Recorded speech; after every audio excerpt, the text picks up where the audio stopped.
సిలువకు పూజ చేయొచ్చా, ప్రేయర్ చేయొచ్చా? నేను అదే చెప్తున్నాను, చేయకూడదు. మరియకు పూజ చేయకూడదు. ప్రేయర్ కూడా చేయకూడదు. ఓకే. క్యాథలిక్లు మంచోళ్ళ, ప్రొటెస్టెంట్స్ మంచోళ్ళ? రాంగ్ క్వశ్చన్ అంటే ఇదేంటంటే వాళ్ళందరూ మంచి వాళ్ళే. ఇప్పుడు ఏదైనా తెలియక చేస్తారు, చెడ్డ వాళ్ళు అయినందుకు చేయరు. అది నేను అనేది. క్యాథలిక్లు తెలివైన వారా, ప్రొటెస్టెంట్స్ తెలివైన వారా? Wrong question. ఎవరు తెలివైన వాళ్ళు? తెలివి అనే ప్రస్తావన పక్కన పెడితే తెలియకపోవడం ఒక వ్యక్తి తెలియకపోవడం తెలివిలేనితనమే కదా. కాదు తెలుసుకోలేకపోవడమే. స్కూల్లో పిల్లోడు ఉన్నాడు, వాడు ఎదుగుతుంటాడు, తెలుసుకొని ఎదుగుతారు. కొందరు మెల్లిగా ఎదుగుతుంటారు. అరే నీకు తెలివి లేదంటే కాదు, దానికోసం ప్రయాసపడుతున్నాడు. ఇలాంటి కొన్ని డిప్లొమాటిక్ క్వశ్చన్సే సమాజాన్ని విచ్ఛిన్నం చేస్తున్నాయి. మీరు ఇది అడిగినందుకు కృతజ్ఞతలు మీకు. నిజంగా నేను మీకు ఇంకో థ్యాంక్స్ చెప్పాలి. ఎందుకంటే నా కోసం మీరు 8 నెలలు వెయిట్ చేశారు. నిజంగా మీ ఓపికకి నేను నిజంగా హ్యాట్సప్ చేస్తున్నాను. ఎంత ఓపిక, సమాజానికి మేలు జరగాలి. నిజంగా క్రైస్తవ్యంలో ఏం జరుగుతుంది, హైందవులు ఏం జరుగుతుంది, అందరి పట్ల ఏం జరుగుతుందో మధ్యవర్తిగా ఉండాలనుకున్నారు. నిర్మోహమాటంగా క్వశ్చన్స్ అడుగుతున్నారు. 8 నెలలు వెయిట్ చేశారు మీరు.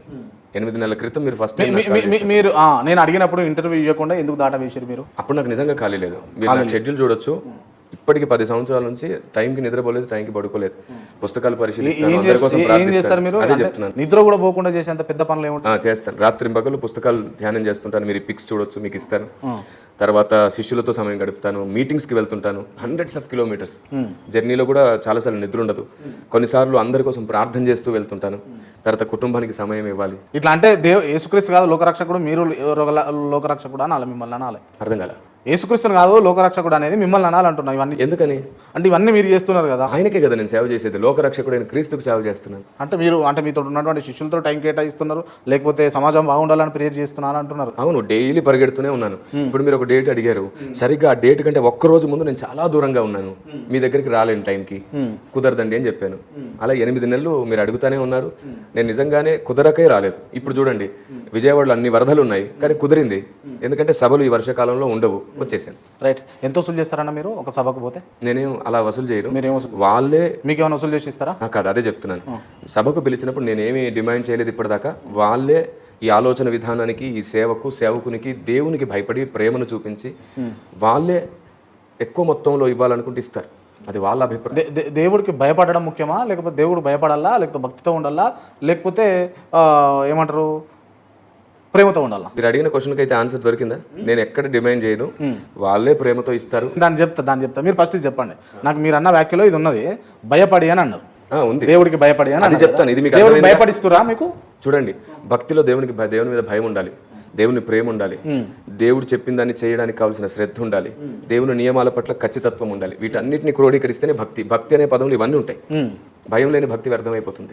అందుకే భయము భక్తి ఉండాలి. భయం భక్తితోటి మీకు దేవుడి పైన ఉన్న భయం భక్తితోటి మీకు కానుకలు ఇస్తారు. ఎంత మొత్తంలో ఉంటాయి అవి? ఇస్తారు, దూరాన్ని బట్టి ఇస్తారు. లక్షలనే తీసుకుంటారా? లక్షలేం కాదు, వేలల్లోనే ఉంటుంది. వేలల్లో అంటే లక్షకు లోపల 99,000 అన్నా కూడా వేలే కదా. అలా ఏం కాదు. ఎంత తీసుకుంటారు? ఒక సభకు వెళ్తే వాళ్ళు దూరాన్ని బట్టి ఇస్తుంటారు. విజయవాడ నుంచి హైదరాబాద్కి వచ్చారు, 30,000 అలా వాళ్ళే ఇస్తుంటారు దూరాన్ని బట్టి. మీ సంపాదన అంతా ఇదేనా, లేకపోతే ఇతర ఏమన్నా బిజినెస్? లేదు, బిజినెస్ ఏం లేదు, ఇదే బిజినెస్. ఓకే. అంటే ఎట్లా అంటే సర్వైవల్ మొత్తం ఇదే? ఇక ఏమండి సర్వైవల్ మొత్తం ఇదేనా అంటారు? అవునండి, ఇదే. రైట్. అంటే నెల వరకు ఎంత సంపాదిస్తారు మీరు? ఇంత అని చెప్పలేము, ఎందుకంటే పర్టికులర్గా లేదు. మాకు వచ్చిందంతా సేవలోనే పెడుతుంటారు. సేవలో పెడతారు. మీరు ఆస్తి ఇట్లా అంటే నాకే కాదు, ఏ సేవకుని మీరు అడిగినా పర్టికులర్గా ఇంతే వస్తుందని చెప్పలేరు. ఒక ఫిగర్ ఉండదు. సరే, ఫిగర్ ఉండదు. ఇప్పుడు నేను ఆ అబ్బాయిని చూసినాను, చిన్నగా ఉన్నాడు, మీ కుమారుడు. ఆయనకు సంపాదించి పెట్టాలి అని అంటే మీరు ఏం సంపాదించి పెడతారు? తెలివి ఇచ్చినా, జ్ఞానం ఇచ్చినా, దేవుడు అంటే ఎవరో చూపించి ఇవన్నీ చెప్పనులేండి, నాకు తెలుసు. అవన్నీ చెప్పను. సంపాదించి పెట్టాలి అంటే న్యాయంగా మీరే చెప్పండి. ఒకవేళ నాకేమన్నాయి, నేను చనిపోతే నా కుటుంబం రోడ్డున పడే అవకాశం ఉంది కదా. ఎందుకంటే ఇప్పటివరకు వాళ్ళ పేరు మీద నేను ఏం పెట్టలేదు కదా. ఇప్పటి వరకు ఏం పెట్టలేదు. స్టిల్ ఈ రోజు వరకు ఏం పెట్టలేదు. మొత్తం సేవలోనే పెట్టాను. అందుకే చెప్తున్నాను, ఒక రోజు పిలిచి ఇంత దూరం నుంచి వచ్చారు, ఇంత ఇవ్వాలి, 2 రోజులు 3 రోజులు బట్టి పెరుగుతుంటది. రైట్. మీ దగ్గరికి బంగారాలు తీసుకొని, లేకపోతే పొలాలకు సంబంధించినటువంటి ఫ్లాట్లకు సంబంధించిన కాగితాలు తీసుకొని కూడా వస్తారు మీకు అర్పించడానికి అని చెప్పేసి చాలా సార్లు వెనక్కి పంపించారని కూడా విన్నారు. చాలా సార్లు వెనక్కి పంపించాను, వాళ్ళ కుటుంబ పరిస్థితిని బట్టి చాలా సార్లు వెనక్కి పంపించేసాను. కొందరు బాధపడ్డారు కూడా, మేము ఇవ్వడానికి కూడా పనికిరామా అని. లేదు, మీకు కష్టం వచ్చినప్పుడు అదే మీకు ఉపయోగపడుతుంది. మరీ ప్లేస్ అంటే ఏం లేనోళ్ళు. ఏమి లేని చాలా లో స్టేజ్ లో ఉన్నారు మీరు. కష్టం వస్తే దాన్ని తాకట్టు పెట్టుకోవాలి. అలాంటి వాళ్ళు చాలా మందిని వెనక్కి పంపించారు. మీరు అంటే అంత మత్తుల వాళ్ళని ఎందుకు అంటే రంజింపజేస్తున్నారు మీరు? దాన్ని మత్తు అంటారా మీరు?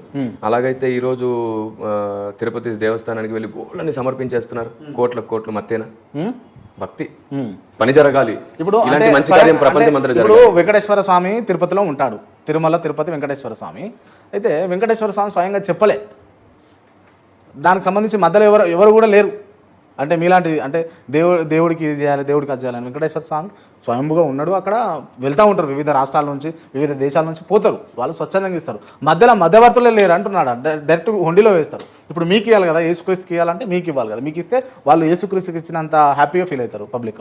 సేవ చేస్తున్నప్పుడు ప్రవచనకర్తని పిలిచినప్పుడు కూడా అలాగే ఇస్తారండి. ఇంకేంటి, సేవ చేయడానికి మనం ఒక మనిషి కదిలాడు, మనిషి కదిలినప్పుడు ఖచ్చితంగా అవసరతలు ఉంటాయి. రైట్. ఇప్పుడు అన్ని మతాల గురించి మాట్లాడదాం. దేవుడు గొప్పోడా, మత ప్రచారకులు గొప్పోళ్ళ?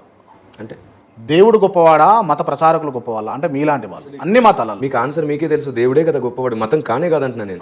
కానీ దేవుడు పేరు చెప్పి మత ప్రచారకులు సంపాదించేది, మత ప్రచారకులు ఎర్న చేసేది, మత ప్రచారకులు కూడబెట్టుకునేది ఎక్కువ ఉంటుంది కదా ఎవరైనా కానీ అన్ని మతాలలో. రైట్, అది చెప్పేశారు మీరు. ఇంకేంటి, మీరే చెప్పేశారు. ఒప్పుకుంటారా దీన్ని? ఉంది, ఒప్పుకునేది ఏముంది అందులో? మీరు కూడా భాగము అని అంటే ఒకవేళ అది అందులో నేనే భాగం అయితే ఇప్పటివరకు నిజంగా నా వెనక చాలా ఉండాల్సిందే. ఏం సంపాదించలేదా మీరు? లేదు, ఈ స్టేజ్ మొత్తం సేవ వల్ల వచ్చిందే కానీ సంపాదించింది ఏమి లేదు. ఏం లేదు.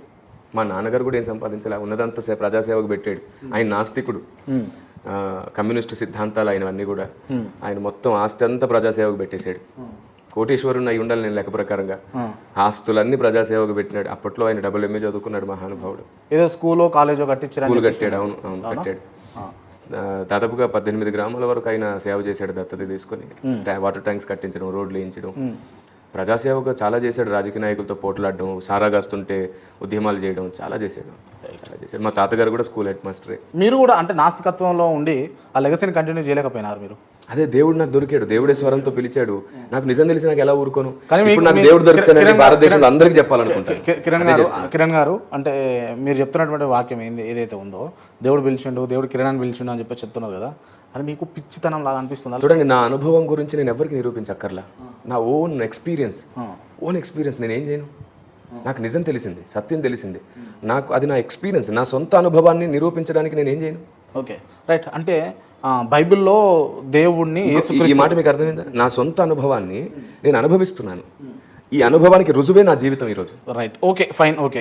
బైబిల్ కావాలని చెప్పేసి బైబిల్లో యేసుక్రీస్తు అంటే ఒక పురుషుడిని దేవుడిగా చిత్రీకరించి పెట్టిరు కదా. వేదమే పురుషుడు అని చెప్పిందండి, ఇంకా అంతకంటే ఏం కావాలి? మళ్ళీ వేదాల గురించి కిరణ్ పాల్ గారు కంపేర్ చేస్తాను. మీరు కంపేర్ చేస్తే సమాధానం ఎందుకు చెప్తారు? ఎందుకంటే అందరికీ నిజమే కదా, మనం ఇది నమ్ముతున్నాం కదా, వాళ్ళని ప్రశ్నించడం రాంగ్ కదా, దాంట్లో ఉన్న సత్యం తెలుసుకోవాలని తపన రావాలి. That's it. వివాదాలు పోవాలంటే కంపారిజన్ రావాలి. నా కంపారిజన్ వల్ల ఎవరికి మనోభావాలను దెబ్బతినట్లేదు, ఎవరిని దూషించట్లేదు, ద్వేషించట్లేదు. ఇంతవరకు ఎవరిని వ్యక్తిగతంగా దూషించిన చరిత్ర నాకు లేదు.